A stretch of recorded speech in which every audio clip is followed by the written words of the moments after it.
I am highly elated to take this opportunity to introduce our keynote speaker. He completed his UG degree in Electrical and Electronics discipline from Tyagaraja College of Engineering. He started his career as a hardware engineer at Atmel Corporation, followed by senior project engineer at Econ Systems. He is currently working as a senior engineer grade 2 at Microchip Technology, where he provides RF hardware design engineering and application support for Wi-Fi and Zigbee-based devices.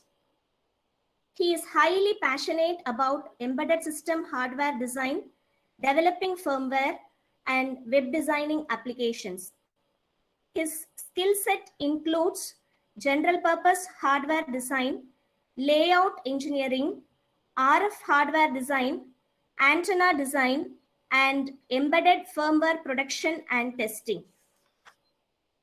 He is having a good expertise in hardware design and simulation tools like Altium, ADS, SPICE, and also software development tools like Atmel Studio, IAR, and Eclipse. It's a pleasure to have you today for this session, sir. Our dream doesn't have an expiry date. So let's take a deep breath and try again this afternoon by being enriched by this presentation. With this quote, I now request our resource person to take over the session. Over to you, sir. Thank you, ma'am. Thanks for the nice intro.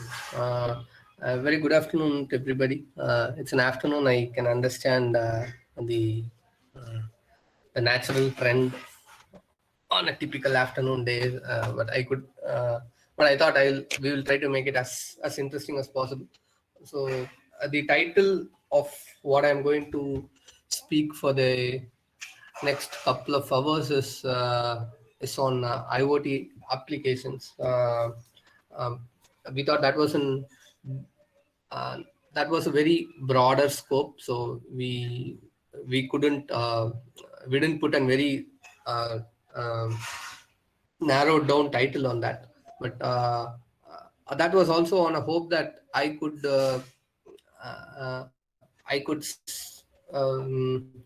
steer the discussion towards what is of interest to the group here. So that's why we just wanted to keep it slightly open at that point,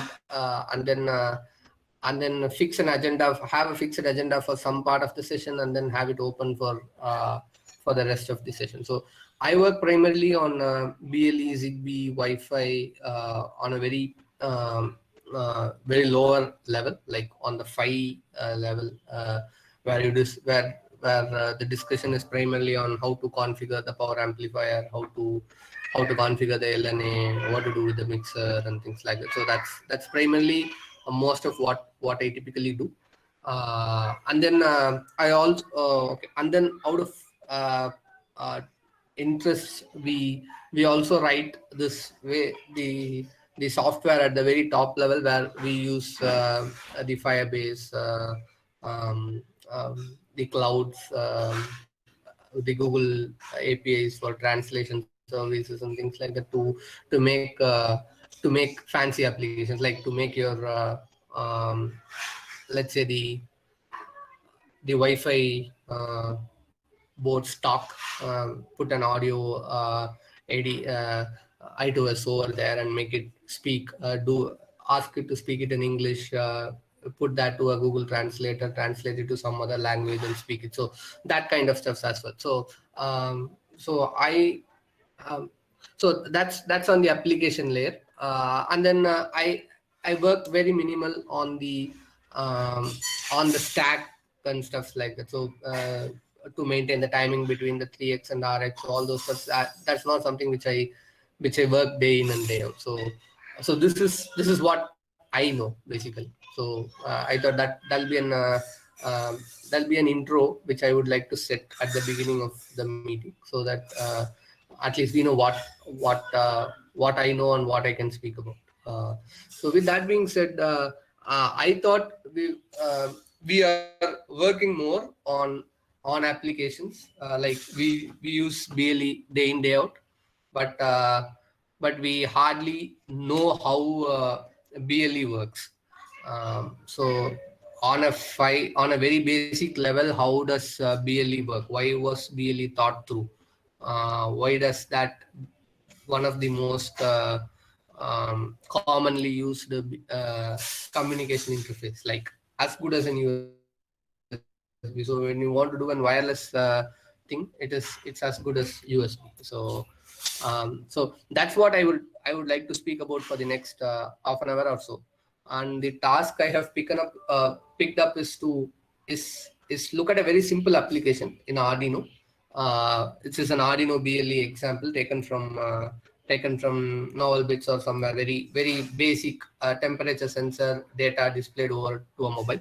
But then instead of just looking at the application, we will look very deeper and try to follow what BLE actually does to get one set of bytes from the application layer of one sensor to set of to the data on the phone. So we know that if you do an connect and then do an send, you see the data on the other side. But I thought we will look at what is happening step by step for the data to go from one end of the device to the other end. So, and I think that will be the total agenda for the session which we are going to do. I would like to pause here for a couple of minutes to see if you think something has to be added to the session, something is already covered on one of the previous sessions or stuff like that, so I can tweak my I'll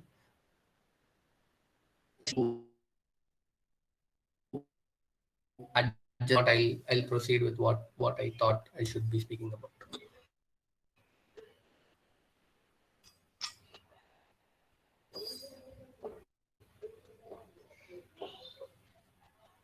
Okay, assuming we are okay with what we are currently going to do, I'll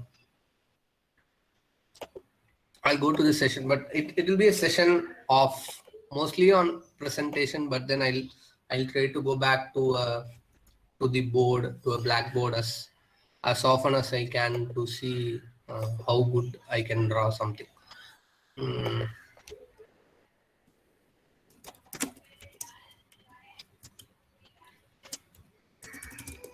Okay, I'll rather draw it on Google Chrome itself. I mean,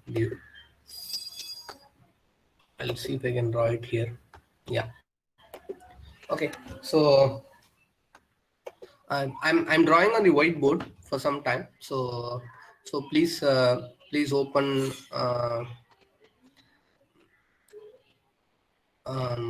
please open the whiteboard if you want to see what I'm doing. So we'll start with what BLE is. So BLE expands to Bluetooth Low Energy.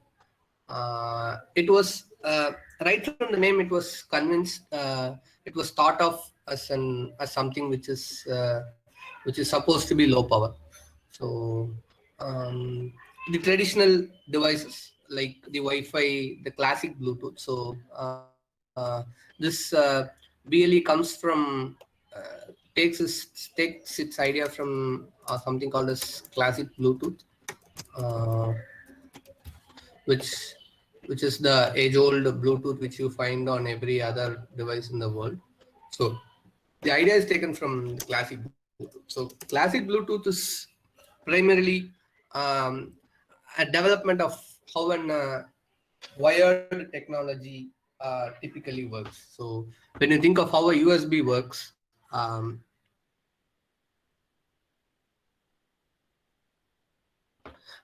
when you unplug it, is lost. Have you ever thought how is that known? So how does the computer know that when you unplug the device, it immediately shows up that okay, you have unconnected the device. So either it should be measuring the current and saying that okay, the computer was taking so much current and then suddenly the current dropped, and so this can be because of that. So that's one logical way, right? So, but actually that's not happening. So, and then to estimate current is also a very tricky business. So you don't know how much current the other guy is going to take. So, so current is probably not the way in which the device identifies whether a device is plugged into its downstream port or not. So it sends some packet every few milliseconds and keeps on sending that again and again. So it's called as an keep alive request. So you keep sending something quite often to ensure that the other device is on the bus, on the bridge, or if he is listening to. So that's like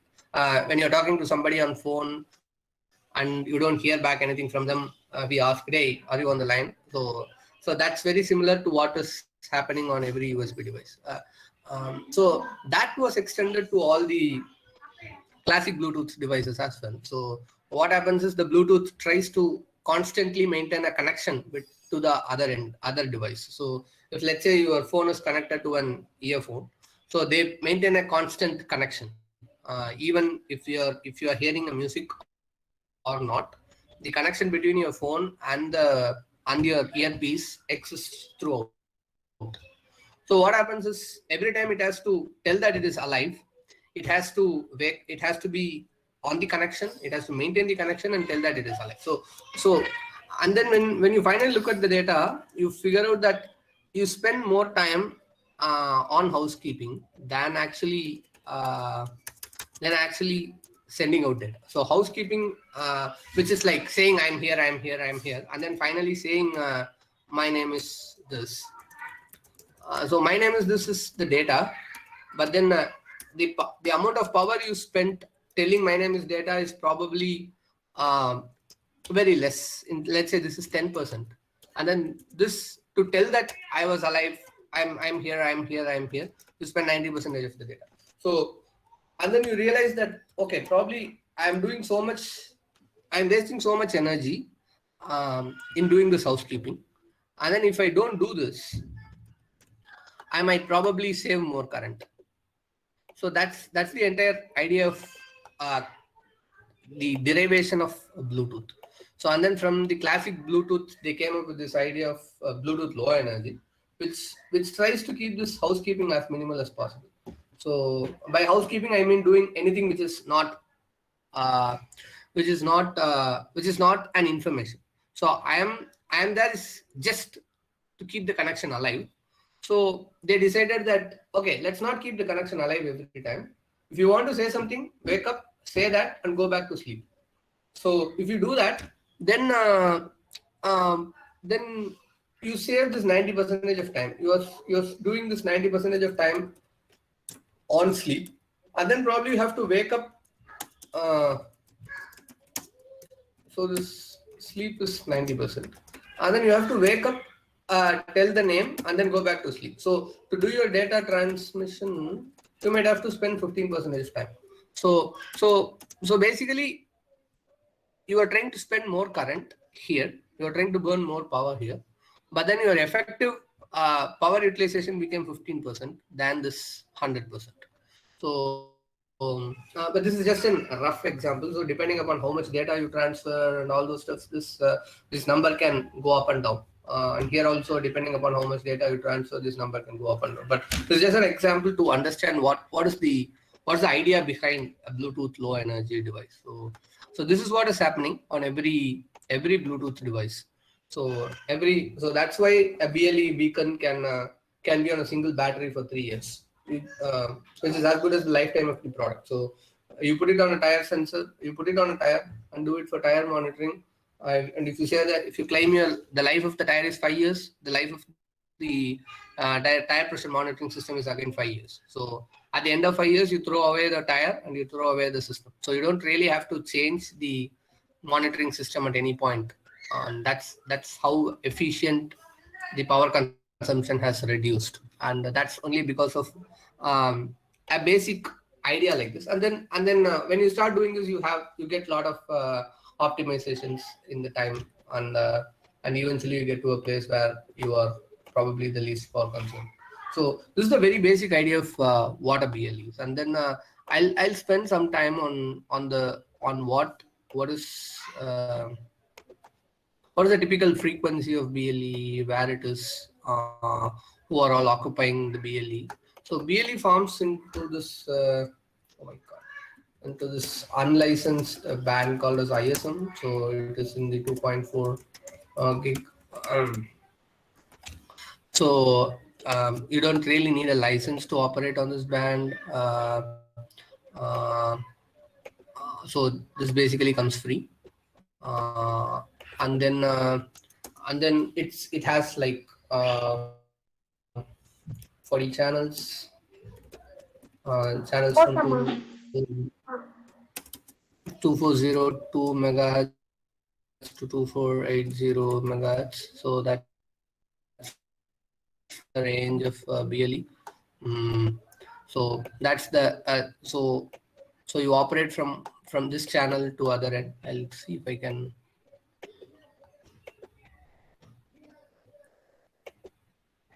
Okay, so okay, so this operates in this frequency. So it does something called as frequency hopping. I know these terms are pretty much quite common in the classwork, but I would like to redefine them so that we are on the same space. So this frequency hopping. So the advantage is that when one channel is hopping between channels, so when one channel is busy, you can probably use the other channel. So what that means is, let's say you have a spectrum like this. It's and you have a Wi-Fi at your home. Wi-Fi is pretty broadband. So let's say I do 40 megahertz here. This is 40 megahertz, which also in the same band, 2.4 to 2.5. So let's say 2.4 starts here.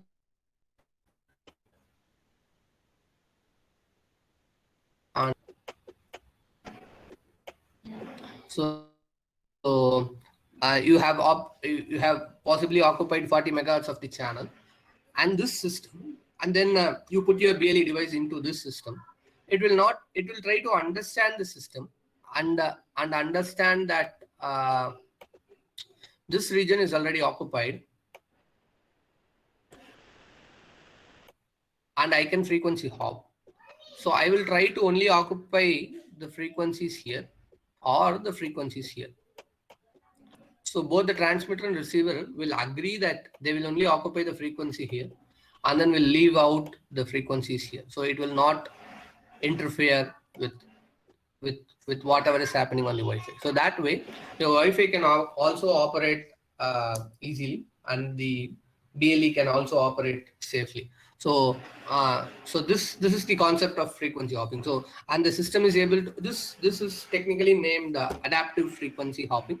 So it is adaptive. So it learns that that this is going to happen in the system, and then will switch accordingly. So when we were at the previous state, and then suddenly your home Wi-Fi router changes its frequency to this. Let's say this is a 2460 to 2480. The BLE will once again learn and understand that, okay, this band is blocked for me, and will go back to all the channels within this span. Only use the 2 megahertz space channels here and will not use the channels here.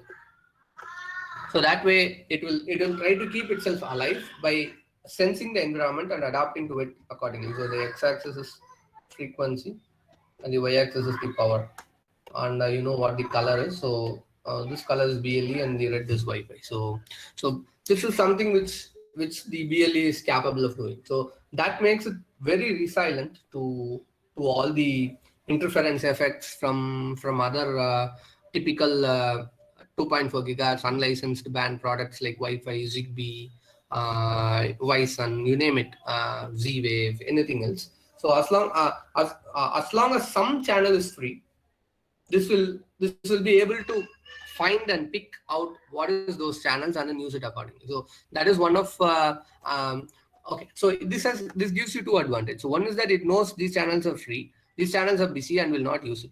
So when you what happens? Okay, now let us look at what happens when you transmit on one of these channels. Okay, I'll use this color. So let's say you put a packet here.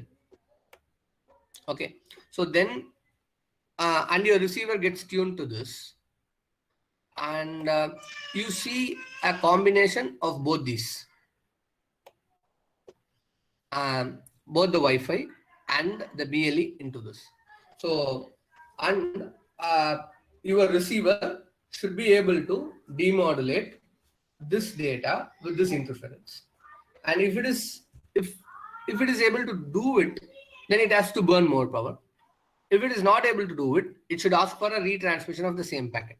So in both the cases, you are trying to waste more power. So so by understanding that this, if you go into this region, it will burn more power. You switch to it. You don't have to retransmit, which means your transmission time is coming down, which means you are saving power.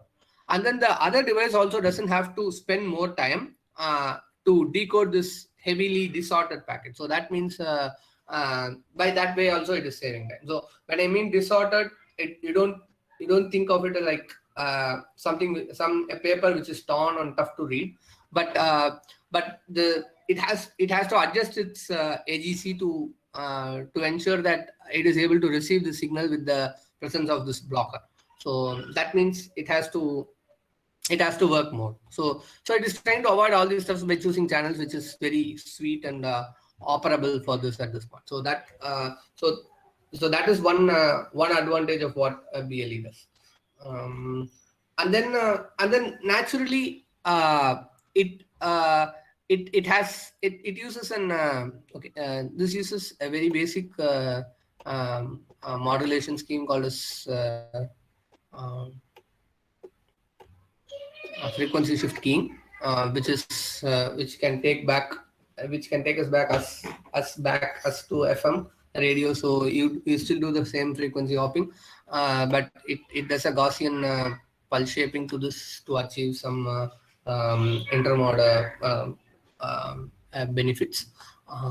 So this does Gaussian frequency shift keying with a BT of 0.5. I think the modulation index is also 0.5. So that makes the receiver very simple. You just have to do an frequency estimate, and the frequency is like 250 or 200 kilohertz spaced apart in a 1 meg channel. So you just have to find out whether the frequency is plus 250 or minus 250, and then you are done with the decode. Okay, and then BLE also introduced some low data. Okay, so here the data rate is 1. So it has a couple of data rates. I'll go to the data rate option. So it has a 1 meg, it has a 2 meg, it has an 125K as well. There's one more, I think there's a 500K and 120K. So 125K. So compare this with what you typically get on a Wi-Fi. You have a Wi-Fi 1 meg. So you have a Wi-Fi 1 meg, which is 20 meg. Okay, the channel is 20 meg spaced, but here the channel is 2 meg. Okay, so you are able to get a 1 meg at 20 megahertz, and you are able to get a 1 meg at 2 megahertz. So you can think of how efficient BLE is using this. And then Wi-Fi goes till 65 Mbps, 150 Mbps, and things like that. Here the max you can get is 2 Mbps. So which means you will get a very high receive sensitivity, which means a longer range. So the typical receive capabilities of a BLE system will be roughly around minus. I think the spec is around minus 80. So typical devices from every company will take you around minus 95, minus 98 dBm. So that's really good number. Which means it can, with a low power like 5 dBm or something, in which your battery can operate for 3 years, you can get a range of like 50 meters or 100 meters. And if you are really keen on getting the data, and if you can push the power to 12 dBm,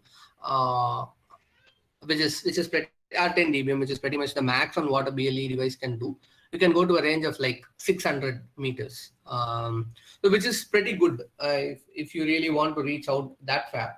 So it is tailor-made, and you cannot do a higher data rate. So the max you can get is 1 Mbps. You can probably get an audio through it, but video, download, streams, all those stuff won't work. So it is tailor-made. So to be in a place where you have lower data rate and you want to maintain a long battery life. So that keeps this technology in a very unique and sweet position, telling that, okay, this device has a lower data rate, a lower power consuming operational states, and the basic structure of this technology and the specification is made so that the device is consuming very less power. So that's why when you want to automate your home, when you want to put something into your Fitbit, when you want to put something which a tracker, the obvious choice should be BLE. It shouldn't be Wi-Fi, because you don't expect the tracker to send so much data. You don't expect a Fitbit to send so much data. But you want it to live for a long time in a single battery charge, and that's how this technology is spaced in terms of power, battery, and the range and sensitivity. So that kind of brings us to a very basic understanding of what BLE is doing in terms of the fight. We have left out a lot of stuffs, and then just covered the basic to see what this means in terms of the file level. I'll stop here for a couple of minutes to see if you have any questions. If not, I'll go to the next part of the session.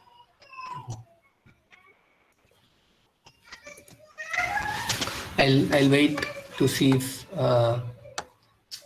if you have any questions. So if you have a question, please feel free to put it on the board or put it on this chat box.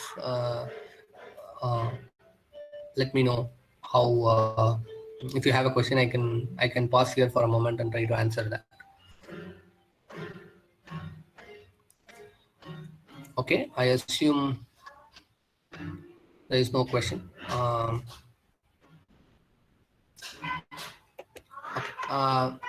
Okay, this exam. Okay, the next part of the session is going to look at a typical BLE application, which is probably done and dusted. So you would find hundreds of applications like this. You would have seen students doing hundreds of applications like this. You would have reviewed hundreds of applications like this. So there is absolutely nothing new on what I'm going to show now. But we will try to look at it from a device point of view. So I think that's what is unique on this presentation. So we will see all the packets going between one device and other device. So typically what we want to look at will be like this. So I have what is called as a sniffer, which is trying to sniff out all the BLE communication happening on the BLE YARK space around me. So I have a sniffer. I have captured some sniffer logs.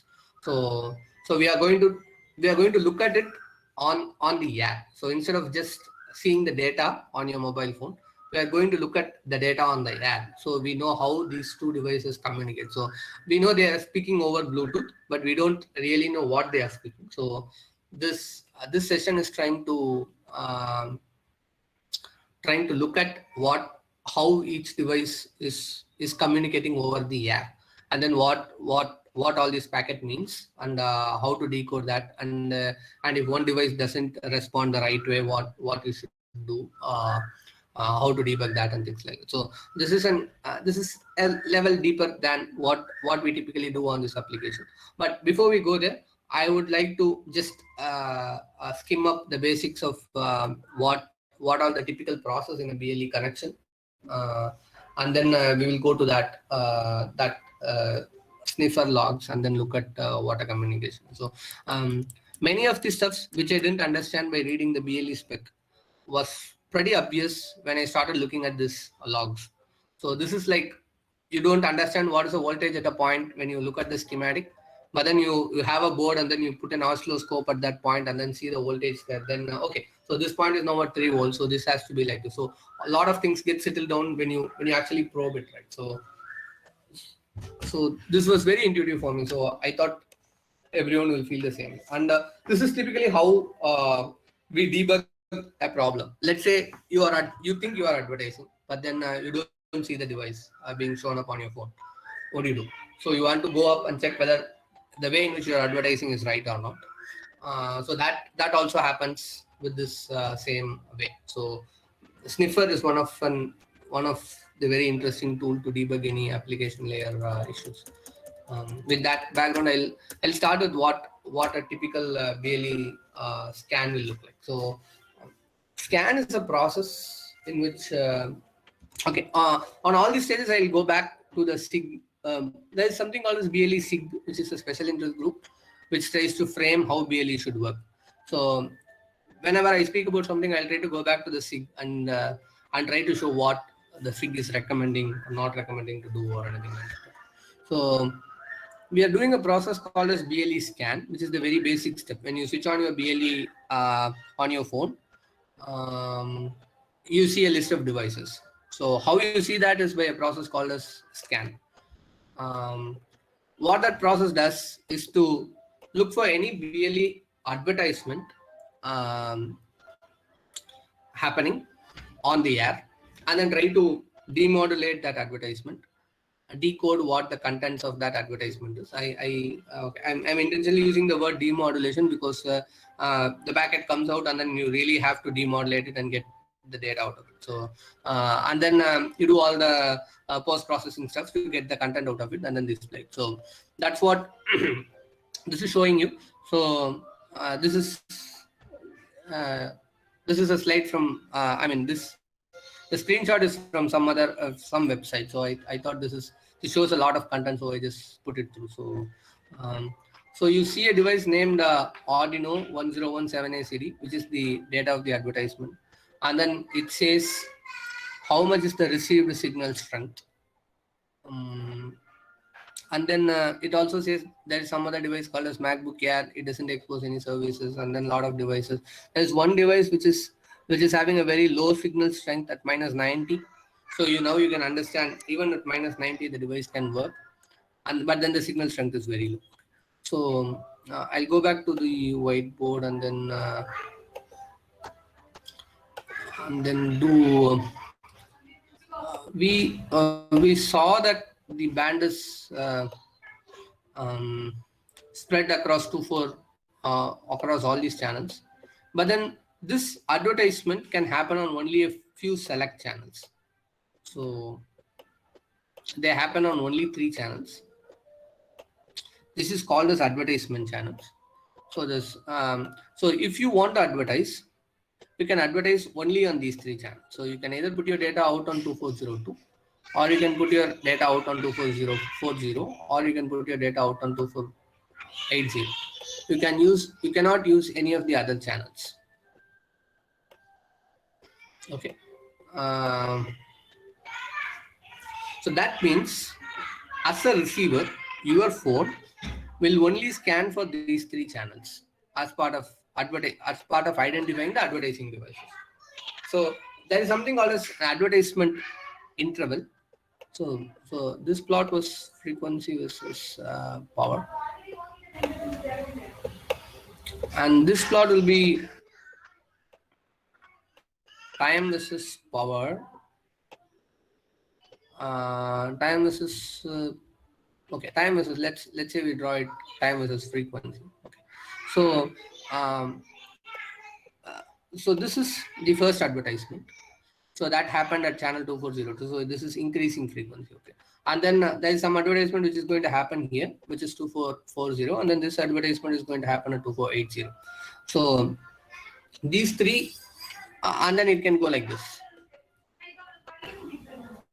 Okay, so this can go like this. So basically, you have to keep changing your channel, and then you have the minimum advertisement time. So let's say you are a receiver, and then you stay on this channel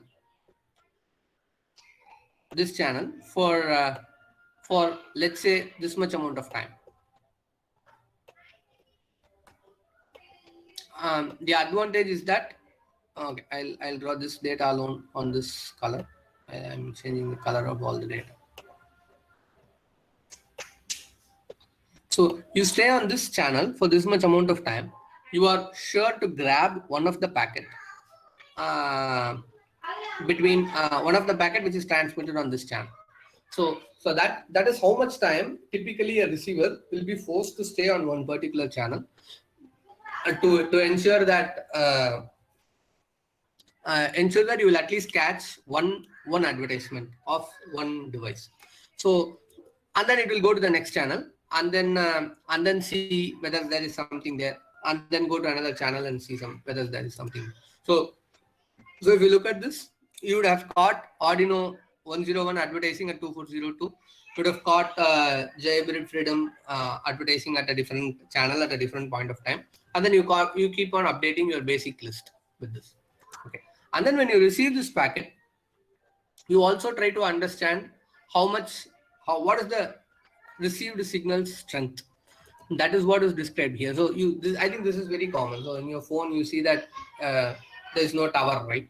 So that means that you are trying to read the received signal strength of a packet you received from your tower, and then try to understand whether that is good enough. So that needs some amount of so what typically happens is it's finally going to be sampled by an ADC. So you need a basic SNR for the ADC to work. So depending on your environmental noise, let's say your environment noise is like this. Okay, the noise went too bad. I'll keep the noise to minimum. So let's say your environmental noise is like this, and then you want your packet to be received, and your packet is like this. Okay, let's say this is at minus 95, and this is at minus 1 or 2. So your SNR is 7 dB. Okay, so the receiver is designed in such a way that it will work only for a minimal SNR. So if the SNR goes down, then it will be very tough for the demodulator to demodulate this packet. So when the received signal strength is very less, and your let's say we are in a different environment in which you are receiving the same signal at minus 95, but your environmental noise is very high, which is like this. Okay, so and then this turns out to be minus 97. Okay, then your SNR is only 3 dB. Okay, 2 dB. So if 2 dB is too less for the receiver to understand whether it is a signal or a noise, then the receiver will not be able to demodulate this. So what happens is when your signal strength becomes very low, then your receiver will never be able to demodulate. So this is pretty much the same effect which you see on your phone with your router when you are using Wi-Fi at your home. When you move away from your router, you cannot stream videos, but when you go near to your router, you should be able to stream. So that's because when you are operating at a higher data rate, let's say you are operating at 65 Mbps, you require a very high SNR. To have the higher SNR, you need to either have a higher signal power or lower noise floor. Your noise floor is probably out of your control, so the only option is to increase your received signal strength. So if a noise floor is here, and you receive a signal which is here for 65 Mbps, let's say your SNR requirement is 20 dB. So if your SNR comes down to, let's say,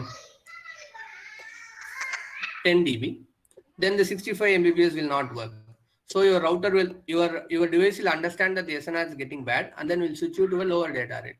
let's say it switches you to 24 Mbps, in which the SNR is good enough to work. And then your data rate comes down, and that's why your video streaming doesn't work. So basically, that's the same thing which happens here. So SNR is this receive signal strength is a very important. Okay, on all these graphs, x-axis is frequency, and y-axis is the received signal strength. Received signal strength indicator. It's called as RSSI, or you can call it receiver sensitivity, or received power. Okay. And then you also plot the noise floor on that. So there can be a lot of sources for the noise floor. It can come from internal to the chip. It can come from an external noise. A lot of steps. So this is something which is very probably very evident, but then something which we should know when we look at the SNR of a device, the received signal strength of a device. So that parameter is also available for the receiver, and that's being displayed here. Okay, so that's the first thing you see on the BLE scan. So for a scan to be happening, the device should be advertised. So advertisement is the very basic thing which a device does as part of its switch on. So when it switch on, it usually starts advertising, and then you see an advertisement and then go buy the product. So similarly, you found out that Arduino 1017A CD is the device which you want to communicate to. You press the button and then you connect to it. So that's like we seeing an ad at our home and then going to that shop to buy something. So similarly, we saw the device and then we are going to try and connect to it. Okay. So and then advertising has some more interesting stuff. So there can be some devices in which you really don't need to connect to. The entire purpose of it can just be doing advertisement and be there. So those devices are called as non-connectable devices. Let's say we take a case where we want to know the temperature at a place, and then there is a temperature sensor, and then there is a BLE device, and that's advertising. That is advertising the temperature data. Okay. So, and that's all what you need from the device. So if it keeps advertising the temperature data, then you can just live with the advertisement data. You don't need to connect to the device, and you don't have anything further to ask to the device. And as long as it is broadcasting the advertisement, you are good. So in those cases, those devices don't need to be connectable. So those are also parameters which will be visible in the advertisement data. So so that now we are going to look at what an advertisement data will typically look like. Okay, so there's something called as UUID. It's an universally unique identifier. We will look at what that is, what is the length of it, how it is made, and things like that. So the advertisement data has these stuff. So it says it is the device is connectable. So there can be some devices which cannot be connectable. We discussed what that can be. And then it gives a local name to the device. It's a button, so it's called as button LE. It's just a name you can give anything. And then it has a couple of service UUIDs, and then some of them have a read, write, read, notify, and things like that. So those are properties which tells whether you can read the data, whether you will get notified about any changes in the data, whether you can write to it or anything like that. So those are all services which we'll look at in the slides going ahead. So now we know what an advertisement data will typically contain. It will tell you the name of the device, to tell you whether it is connectable or not, and then it will expose some basic services which you can go and query about what are all the capabilities of this device. And when you find that capabilities are interesting and you want to connect to it, you can basically initiate a connection request to it and then connect to it, explore what are all the options it can offer to you, and then try to use the data available from it. We are going to look at something called as heart rate profile. We will see what is typically contained in that and go through how it works.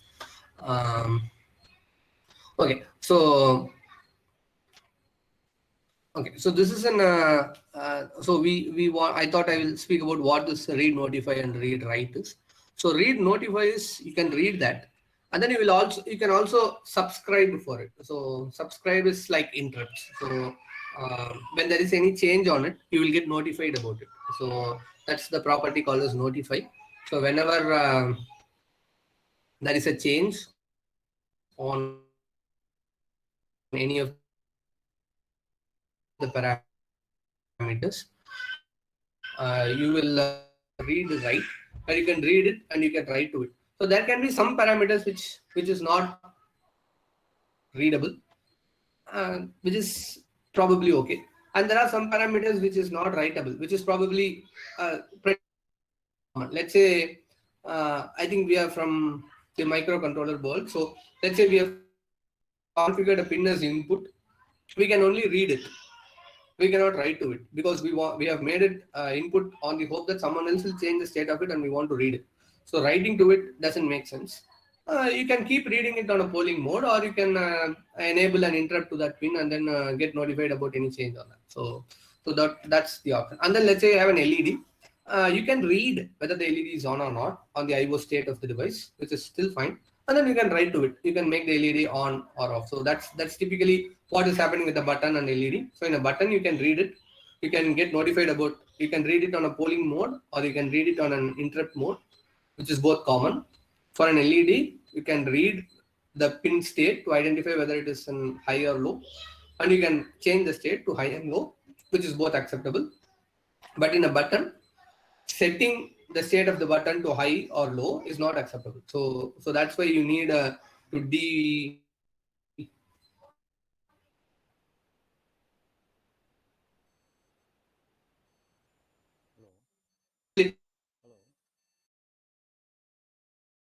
the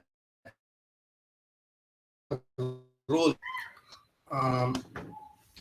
and then there is a button. If you can press this read again, it will go and try to read the value in that, and then it is printed with the timestamp. So you see at evening 5:15 it was 0, and then here it was 1, here it was 0. So it was basically a button was pressed, and then you can read about this. And then this year you have to press the read again continuously to read the state, and then you can do this enable and disable listening. So that is like getting notified about it. So when you enable the interrupt, whenever there is a change on it, you will get notified about it. And then whenever there is no change on it, you will not get any interrupt from it. So that's like using an interrupt. And then you can disable the interrupt as well. So you can say that I'm no longer interested about what is happening on that. So so that is also something which you can do. So any parameter you can set it, disable it, and enable it, and that's what this read notify tells you about. And then so okay, we looked at what read and what notify is, that's all right. So now we look at what a write is.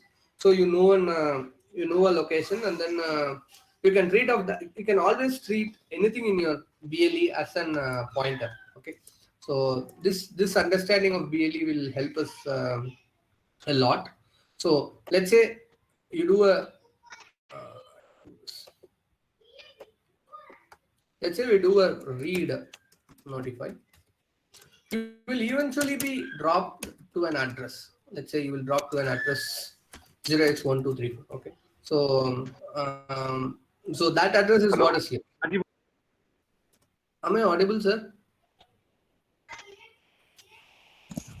Yes, sir, you're audible, sir. Yes, sir. Okay.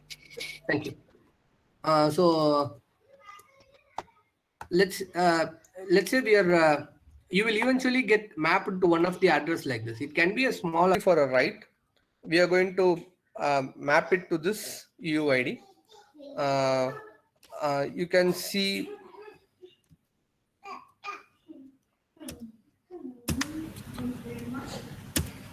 we are going to map it to this UUID, and then we are going to write a value to it. And then whatever you write here, you will be able to read it back again. So that's how a typical read and write works over a BL. And then we will go to this. We are going to look at a typical thermometer. So it has an look at a typical thermometer and see what it advertises, how it connects, and things like that. So here we see an advertisement data. It shows that it will probably tell you this is a thermometer of this type. It's a health thermometer and things like that. And then you will have a temperature measurement data over it. So the data will be of some particular format. The only difference which I wanted to highlight here was that you see the UUID, it is only 4 bytes, which is very close to what we were looking at here, 0x1234. This is slightly different, but then it's of the same length than the previous UUID, which is pretty big. So that is something which this special interest group tried to make it simple for everybody. So basically what it tried was to make a list of all the common BLE applications which is possible. You name it and it will be part of the SIG. So let's say we want to do a thermometer, we want to do a heart rate monitor, we want to monitor the oxygen level, you name, you want to do a find me profile which is like this find where my tag is and things like that. So you name any profile, BLE would have written a standard profile for it. So that's called as a BLE profile. Profile is a collection of services which the device can offer to you. So when we look at what a profile is, a BLE specific term. I mean, so it has a specific meaning on BLE. So we will try to understand what that means. So that helps in. So basically, when you want to say an address, let's say the address was this big, and you have to keep transmitting this address every time again and again. So instead of, which is like you have to send more data, which means you have to waste more power. BLE identified that and made all these address very small. So at least for the commonly used stuff, the address will become very small so that you don't have to waste that much time in sending a bigger data. So the data size gets reduced, the power gets reduced and everything. So you can go to the BLE 6 spec and understand what a temperature sensor profile is and how the temperature will be reported. So it will go to the extent of saying what is the resolution required on your temperature, how big it is, whether it is 4 bytes or 2 bytes or 6 bytes, how much, what is the sign bit, whether it is signed or unsigned. All those features will be part of the BLE specification. It will tell you if you want to be part of this profile, you have to report temperature as a 16-bit data. I'm just giving you an example, and it should be signed, and it should be within this range, and it should have this much accuracy and all those stuff. So when you follow the SIG, then you can just put all this data into a single place, and then that will make the job of processing this data easier. So so this is like as we already discussed, this this entire idea of naming is like having a bookmark in a library or in a place where it is easy for you to go and refer and go to the same place. But this takes it a level above. Let's say we keep going to multiple hotels. Let's say we have as part of our job, we have to go and stay at multiple locations. In any place, if you press 9, it will connect it to your reception. So that is kind of an universal standard now, right? So similarly, Bluetooth has made 2A1C as a very common standard for temperature sensor. It has made something very common for the heart rate profile and things like that. So that makes the processing of the data and a lot more easier. So that's what the SIG is trying to do. Let's go to the okay. So this is how we are now going to look at the organization of this data and how this is specified. So every BLE device will have two basic stuffs, which is called as the GAT and the GAP. The GAT is called as the generic access and the other is called as the generic attribute. So, and then if you want to define a custom service, you can add your own service here. That's why I've marked it as a custom service and put our own number here. So GAP and GAT also has a very standard number associated with it. So this is like looking at the index of a book. So okay, the GAP will have something, the GAT will have some data which you require, and based on understanding what the GAT and GAP have, you can go and find out what are all the capabilities which this device can offer to you. That's how you select a book, right? You try to find out what genre is it. You try to find out whether that matches your interest. You look at a typical couple of items and see whether it matches, and then if you think it is a match, then you go and read deep on all the services which it has to offer. So now we are going to look at a common service called as the heart rate profile. So the idea was to introduce gap, take you through each part of it. But then the approach I'm going to take that is to look at a profile and understand and relate that to a bookmark, so that every time we go and look at another bookmark, every time we go and look at another index, we know what we are looking for. So every device will have a service declaration which says what is the type of attribute which it is going to have, and that tells you that basically describes what this device is going to have. So here the service is declared with this handle. Handle is basically an address. You can treat that as an address, and then it has an attribute saying the address is it has a parameter which says what is the type of data it is going to hold. And this 2800 means it is a service declaration. Basically, it's going to tell what is the service which device is going to offer. And it says you cannot change the service and you don't require any authorization or authentication to read this. And it says the service is 180D, which is the heart rate profile, heart rate service. So so basically this service declaration is the very basic intro. So that's like the title of the book. So it says we know the title of the book should be in the very basic page, right? So for the computer, for the code to understand that, you have to tell that this is a declaration with this address, and then tell some data about the attributes of it, and then say it's a heart rate service, and then you do a declaration of it. This is at the address F, and then you say it's a characteristic declaration.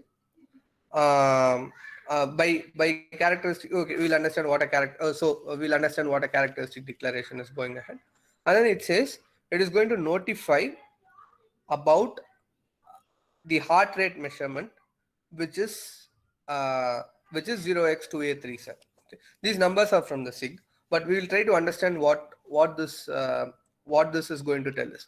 It is telling us that this heart rate service will expose you a characteristic which is called as heart rate measurement characteristic.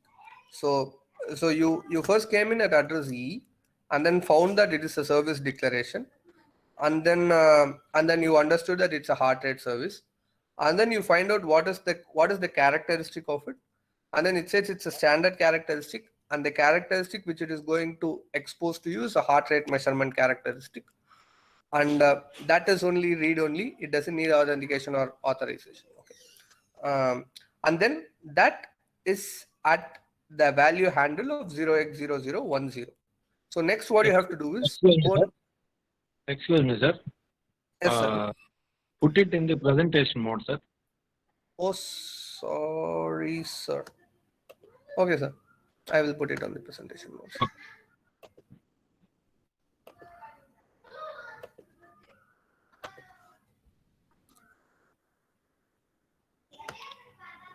And it's going to the presentation mode. Let us wait.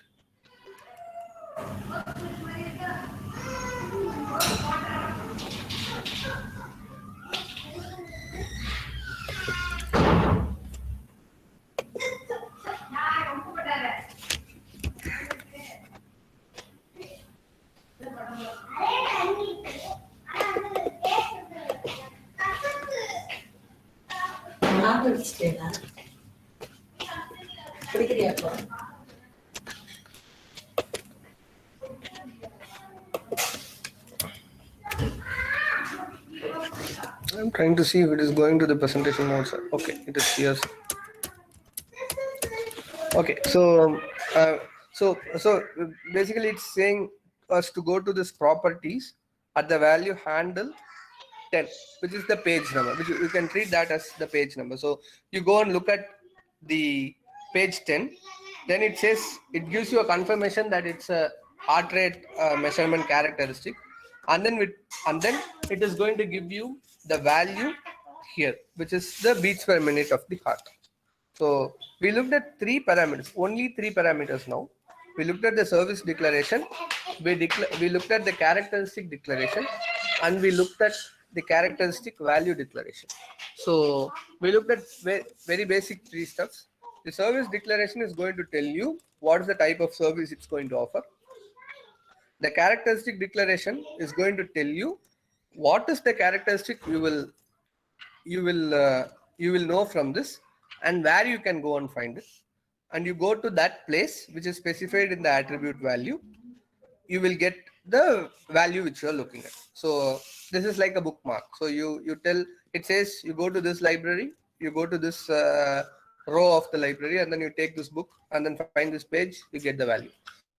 The idea in which it is organized is, if you, let's say your system exposes 20 characteristics, you can always go and look at each of these handles to find out what this device can expose to you, what this device can tell you. And the more data it is, so you will eventually get a pointer. So if you actually read it as a pointer, so you get a pointer here, 0x0e. You didn't find it pointing to any other pointer, so you just left it. And then you look at 0x00f.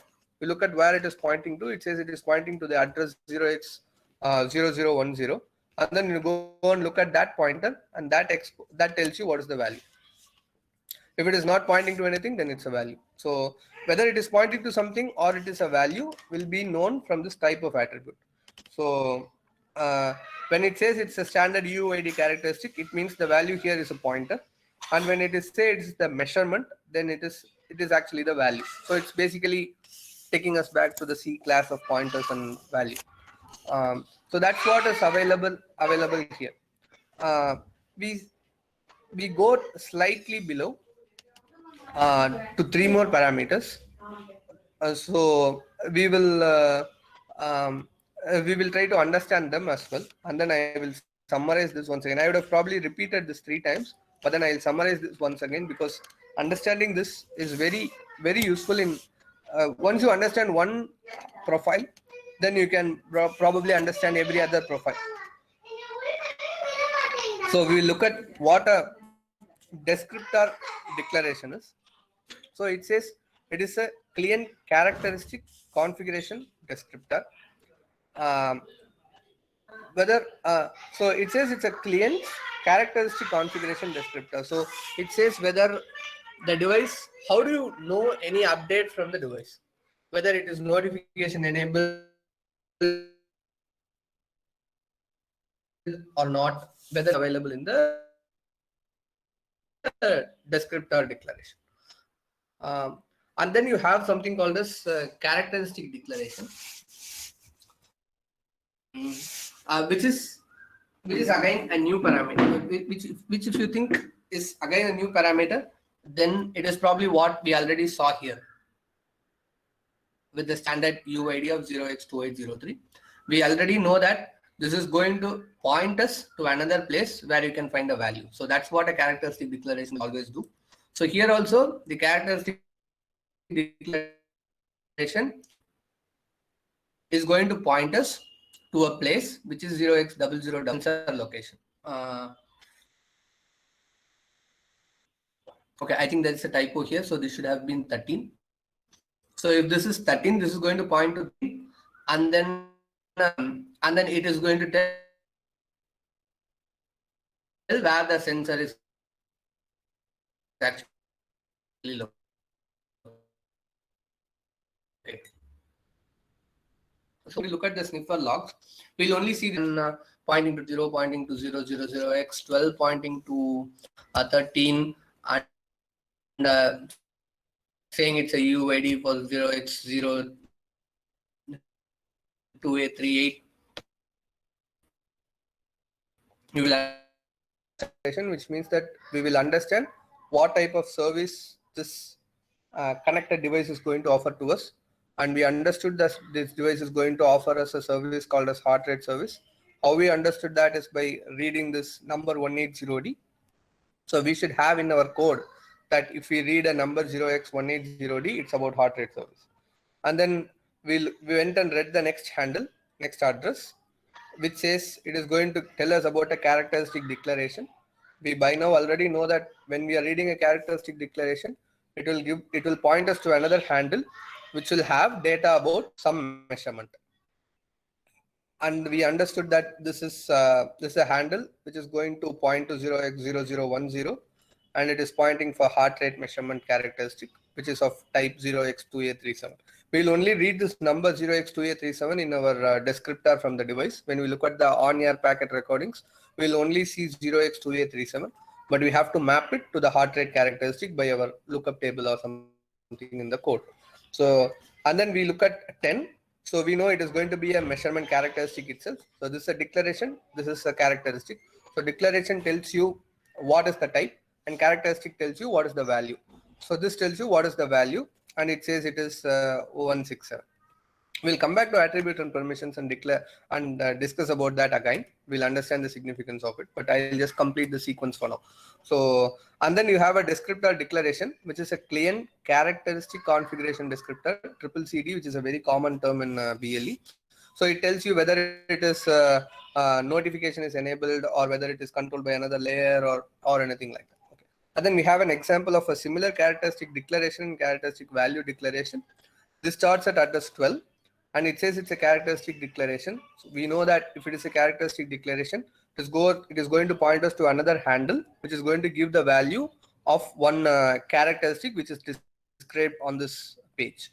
So 0x12 is going to describe us the value of the characteristic, which is called as body sensor location, which is given by this number 2838, and the value will be available at this handle, but the handle number is wrong here.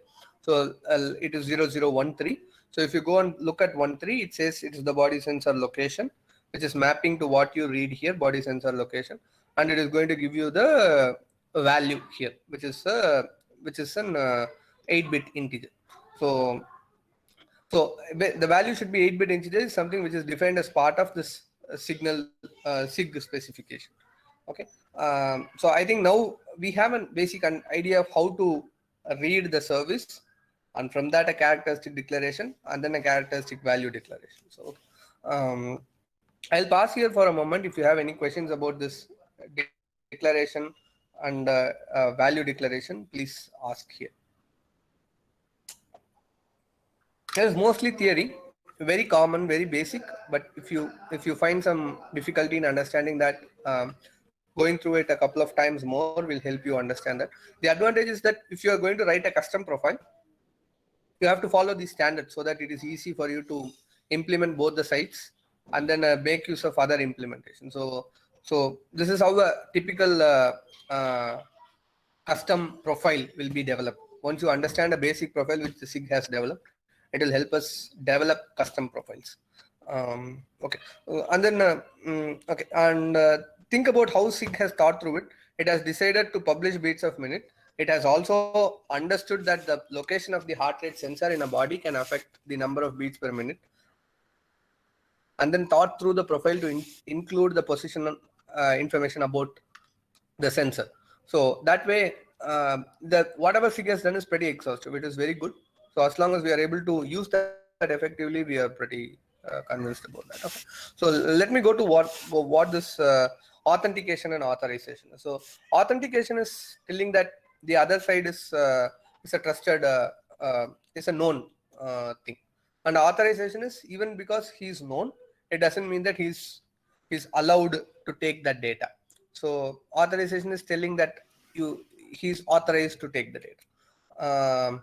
So to understand whether a device is a heart rate device or not doesn't require any authentication or authorization, because we are just going to we can let them read this parameter and say it's a heart rate service. And when it comes to understanding what is the actual beats per minute, if this is treated as a sensitive data, then this should have some restrictions. not everybody can be allowed to read the heart rate data of somebody. So then this data has to be given out only when it is authenticated and authorized. So authentication and authorization can take over multiple ways. You can do an out-of-band authentication. You can enter a PIN to ensure that the device is a known device. You have all the security related issues. I think you have a session about security, so this will be probably be discussed on that session. So you have a lot of security related issues.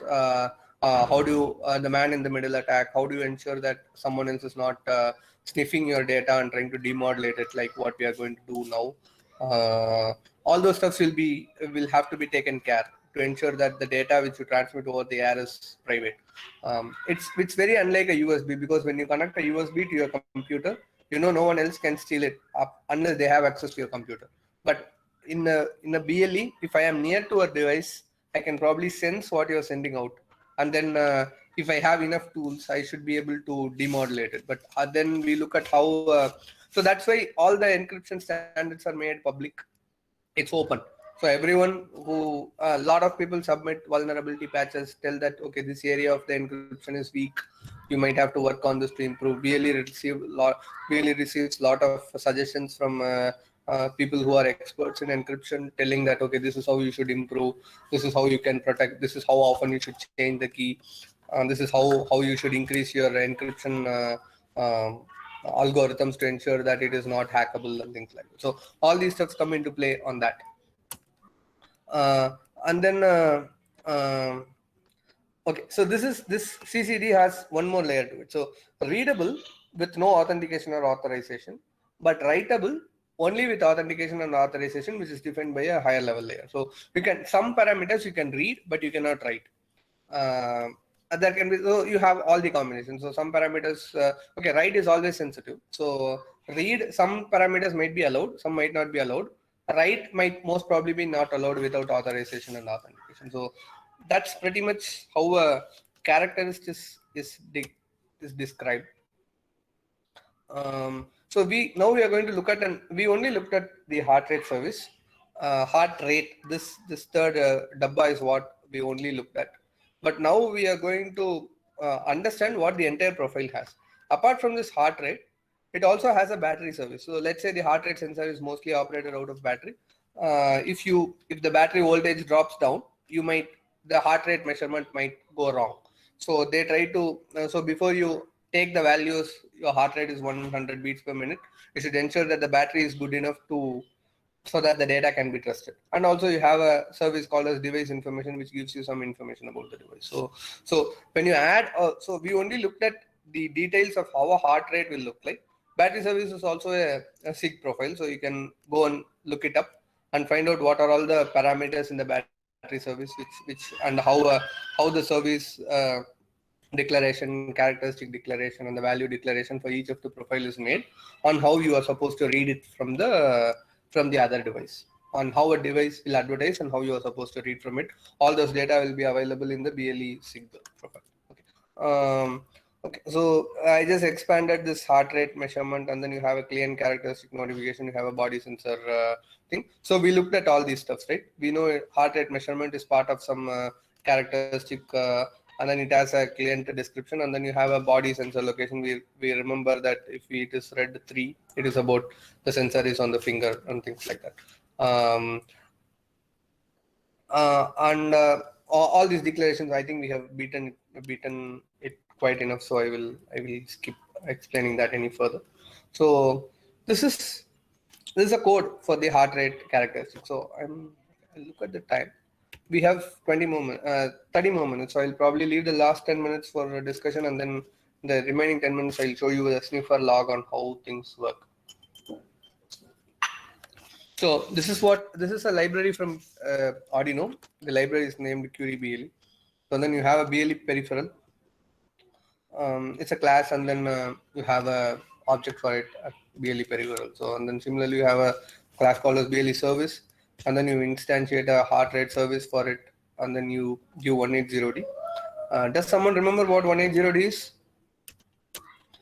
If not, then we go and look here. heart rate service is the address 0 is notified by the 0x180D.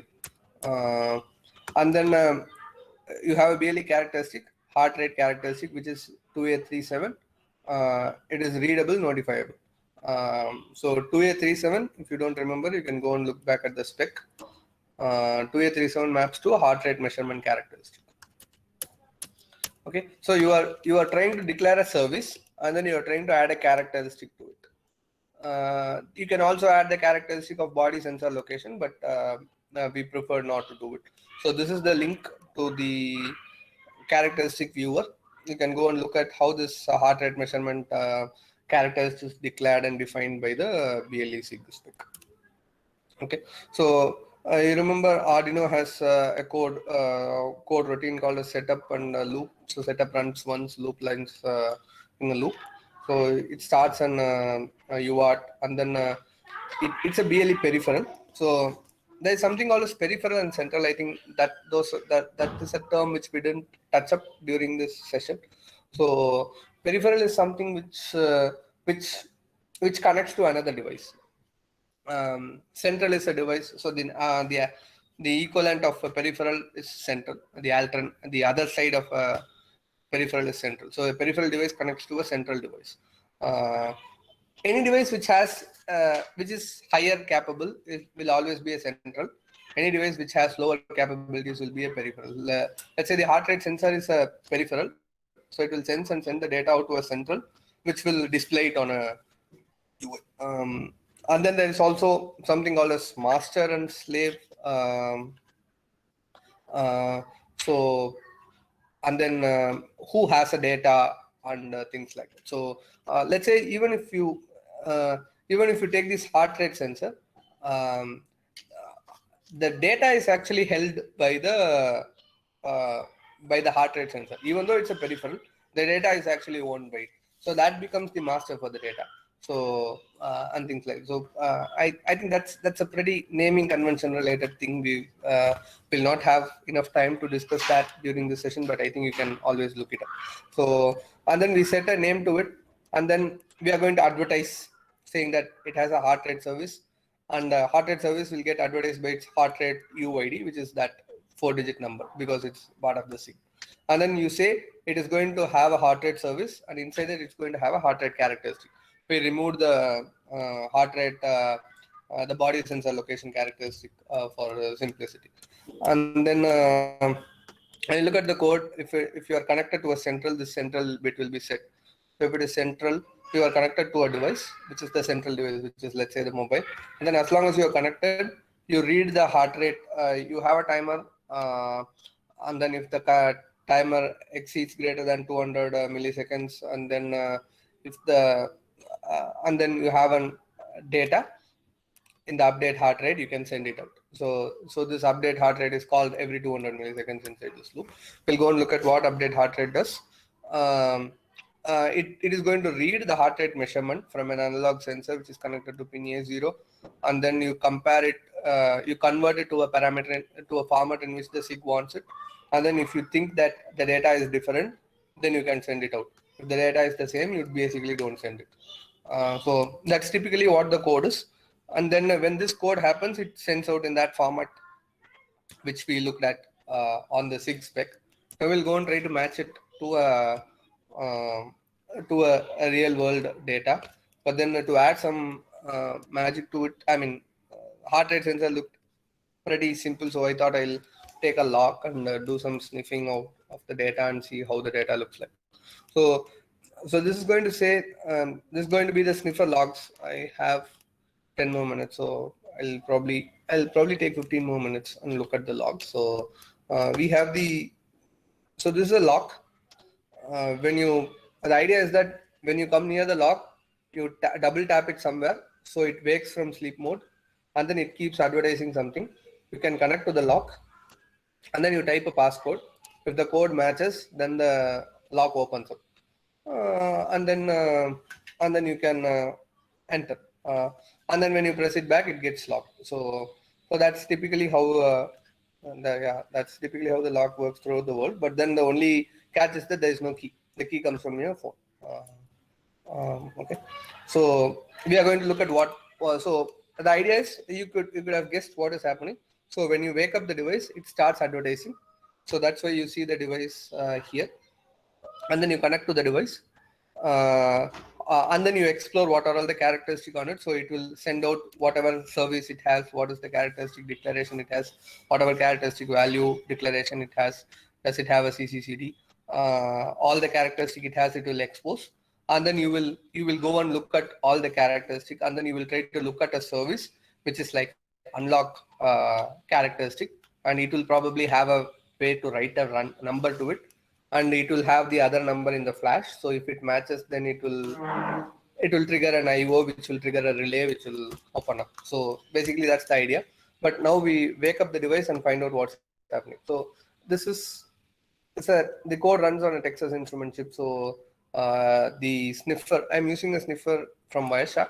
So Wireshark has a lookup table for the MAC address, and found out that this MAC address maps to Texas Instrument. So you see the MAC address here. The last digit is 0B9C0C, and then it says the advertisement is happening on a BLE1M. I think we looked at it, and it's a logical link layer protocol. So, and then the length of the advertisement is 23, and then it says it's an advertisement. So we look at what are all the advertisement parameters. It gets a 16-bit service class UID, but then the data was corrupted, so it couldn't actually map it and call it whether it is, and it is saying that it's incomplete.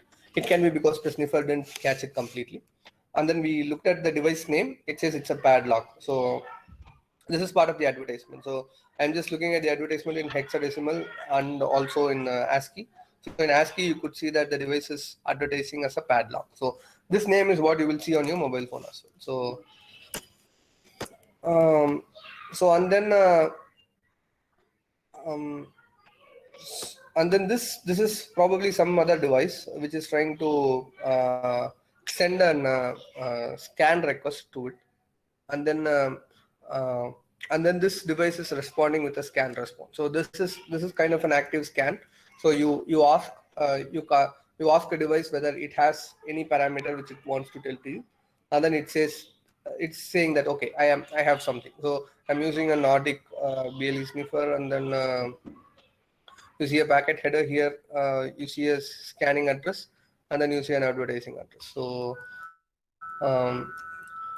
so that's basically someone scanning, and then someone responding to it.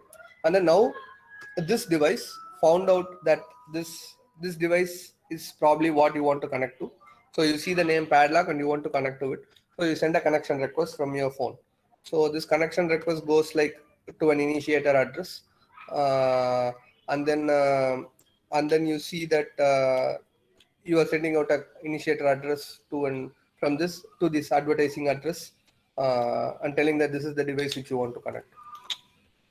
So basically you are sending a connection request over the app. That's basically when you press the button on your phone, when you see a list of BLE devices and you select one device, this connection request is what is actually going through the app.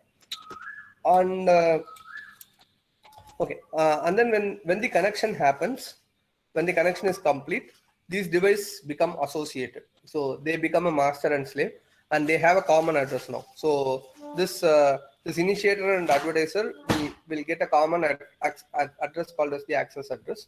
So all the communication going ahead will be only based upon as an access. So this will be only between this master and slave. So all the advertisement related stuffs, any other device in the app will not be part of this connection request anymore. Okay, so now you saw two devices. One device was advertising, the other device was scanning. The scanning device sent out a request, scan request, and then the advertising device sent a scan response. And then basically that's the device which you want to connect to, and then you got connected to it. So then they became master and slave. So the central became the master, the peripheral became the slave, and then now they have a common access address in which they will communicate to. So now they are maintaining the link.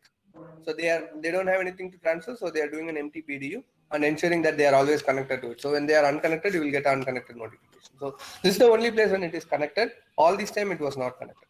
And once you have unlocked, this will once again go back to sleep. So that's the basic idea of PowerShell. Okay, so now you go and look at what are all the attributes which this device has. So basically you start reading all the characteristics. So when we looked at the heart rate characteristic, we started only from 0E. We kind of thought that the address before that will be used for something else. So you see the address before that with the handle 01 is used for generic access profile, and the address 0C is used for generic attribute profile. So 0x01 has the data about the access profile. 0x0C has the data about attribute profile, and then 10 has data about the UID, device information related service. Okay, so basically what you're and then you have another handle which is going to describe you about the battery service, another handle which is going to describe you about the current service, and then there is another handle which is going to describe about something which the sniffer is unable to understand what it actually means. Okay, so basically the master is querying. So everything is part of an master query. So the master sends a read by group type request for this GAT, and then it gave an address 0x001 to 0xFFFF. So it said, give me all the data you have. And then, so you can see this marker here. This is the request which is going out of the master, and this is the request which is coming into the master. So, and the slave responded saying it can only give 3 attribute list at the time, because by giving that itself, the length of packet which can go on the air got exceeded. So it only gave 3, and then this master split up the packet and looked at what all data it had. So it had something with address B, something with address F, something with address 1C. That's all what it had. And then so it asked in the next request to send all the data from 1D to FM. So basically this means that the master has understood that it has read data till 1C, and then it only reads data from 1C. So that's again a send read request by group, and then that request probably ends at 3.9. So then it sends the next request at 3.9 to FF. So basically the idea is you try to read all the capabilities of the device, and then understand that okay, this has a battery service, this has a current time service, it has an service which the sniffer doesn't understand. Probably the application knows what to do with that service. All those stuffs we will know, and then we will try to do something with those services. So okay, so and then probably that brings me to the end of this list. So there is an unknown attribute here. So this attribute is probably what is storing the what is the attribute in which you might have to probably send the pin to unlock the device. So this attribute has the way to unlock, has the command to unlock the device. So that's basically a sniff of all the communication which happened over BLE on this device. So I thought that will be an interesting thing to look and debug through. That brings me to the end of the session. We have 15 more minutes. If you have any questions, feel free to ask.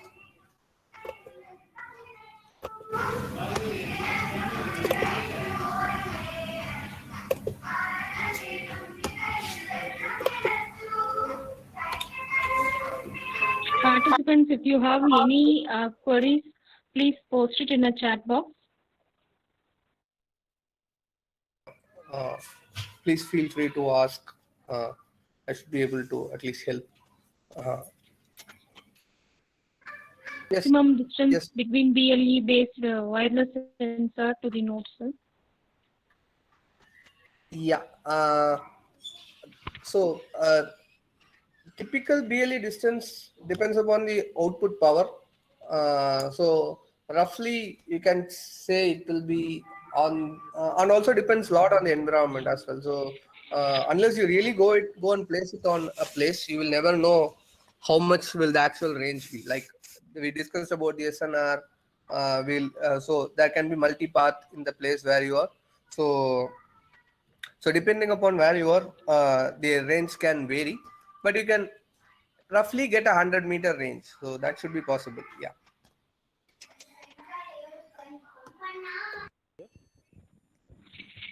Hello. Yeah. It is Muthukumaran from NSIC Hyderabad. So I'm having a small doubt on the thing, sir. Can I ask you, sir? Shall I ask you, sir? Hello. Yes, sir. Now you are audible, sir. You were very weak before. Okay. Yeah, now I can hear you, sir. Sir, in the thing, actually, I was seeing your presentation, sir. Actually, I was working on this area, research area on this IoT only. So nowadays people have been using that LoRa device. So in this LoRa device, how it will be helpful for you, sir, for connecting the any kind of IoT with this sensor as well as this Arduino board, sir? How it will be practically possible, sir? Sir, can you repeat the question? I just lost a part of the question, I guess. Can you repeat it? So actually, what is happening is right now people have been using the LoRa concept, sir, long range device concept. So in the thing, if I'm using the LoRa, if a LoRa device, how it will be more and more compatible when you're using Arduino board, sir? Okay. LoRa is again very interesting. It's an it doesn't make a lot of difference actually, sir. So if you can Okay. you can easily switch between LoRa and Arduino. Okay. I think Okay. now Arduino also has a lot of devices which support LoRa as well. Okay. Okay. So you can easily switch between LoRa and BLE as long as your application is well written. You can switch between BLE and LoRa very simple. So I also work on LoRa, sir. So Okay. if you are very interested in the range, then LoRa is probably the best bet.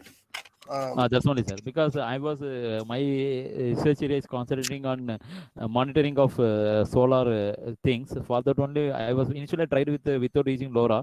So next part, I want to try with the LoRa device. That's only I was thinking to take your valuable input, so that based on this I can proceed. No, so that's why I'm asking you this thing. Yes, sir. So LoRa will really be helpful if at all. LoRa, you can get 1 kilometer range. So even in a very noisy environment, and a fair comparison will be, sir. I'll just put something on the slide. So Okay. the receive sensitivity of BLE Yes, is sir. let's say -1 or 2, which is the best case. LoRa is roughly at minus 136. Okay. Minus 136 dBm. So which means if you convert it into the relative difference is 34 dB. So every 3 dB is twice the power. So if you have 30 times, so you have 2 power roughly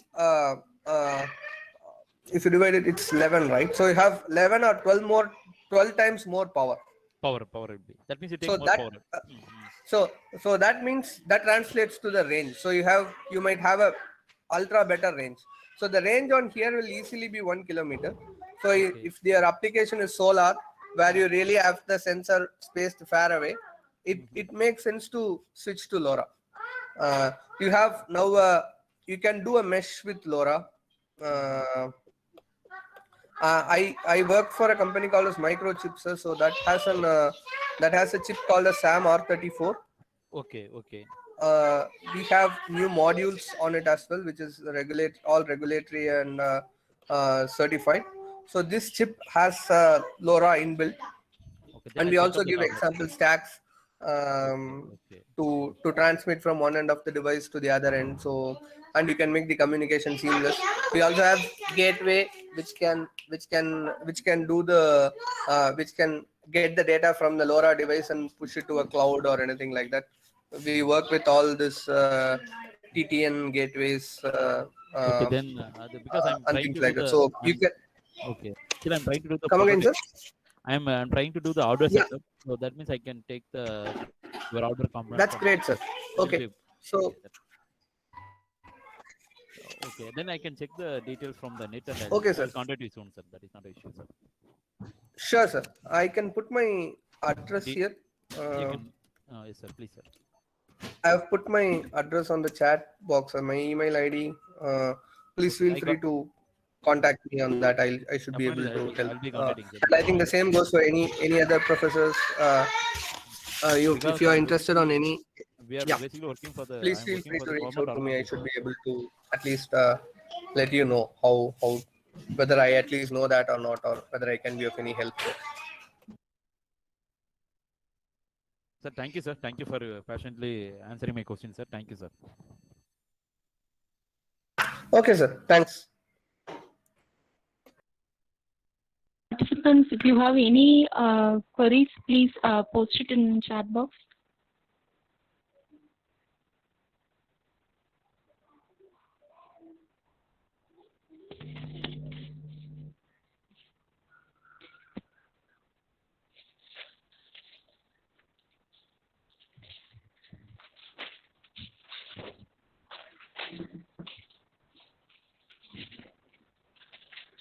But ma'am, I think no Ma'am? query. I Yes, think, ma'am, one more question, ma'am. yes, ma'am. How about Okay, using so- a Raspberry Pi board, sir? Yes, sir. Raspberry Pi just has an OS, so that doesn't have any. Okay, Raspberry Pi has a BLE on this on the Pi 0 and the Pi W. So they have an BLE Wi-Fi chip from Broadcom on that board. You can run almost all BLE protocols on it, Mohammed Mian sir. So you can use Raspberry Pi for doing both Wi-Fi and BLE connection. And I think there are hats available for LoRa as well. So as long as you can use the UART of the Raspberry Pi and communicate to the other LoRa device, you can even use LoRa for Raspberry Pi. And you might get a lot of Python libraries to run on Raspberry Pi which can do BLE or LoRa. I think that should be straightforward, sir. You can use it. Yeah.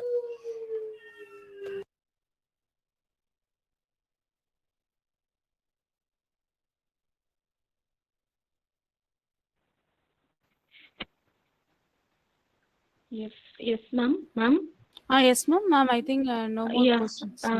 Okay, okay, ma'am. Yes.